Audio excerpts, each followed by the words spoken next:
কি কয় কি উপকার জানিস? আমার মুখ কি রকম হয়েছিল তার থেকে কি রকম করে নিয়েছিলাম ক। দেখি নিম পাতার হলুদের উপকারিতা আজকে দেখবো আমরা। হ্যাঁ ওই যে কিসের ঘর? সন্তোষপুরের ঘর না? হ্যাঁ। আরে এই সোজা দেখা যাচ্ছে সেরে, তুমিও তো পাগল। না না ইয়ে কোন সাইডে কত করতা?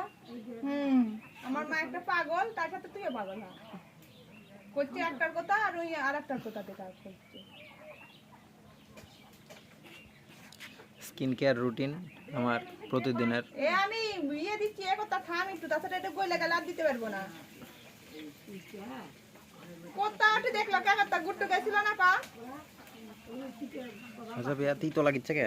মুখের মধ্যে ঢুকপিট কাটলো। ফুটে দিস না যে এটা শুকাবে, তারপরে এমনি জল দিয়ে ধুবু, তারপরে ইয়ে দেবো না, ফেস ওয়াশ দেবো না সাথে সাথে। পরে শেষ নাই গই। ওই তো দিস না যে সাবান টাবান। আচ্ছা এই যে গোলা টোলা সব দে, গোলাপ দে না ফুরাই গেছে। সেই নিম পাতা বেটে দিচ্ছিলাম বুঝছো, এই দুধেই একটু সম্বল ছিল। কাল থেকে আবার আজকে মধু বেটে ফুলিয়ে দিলে।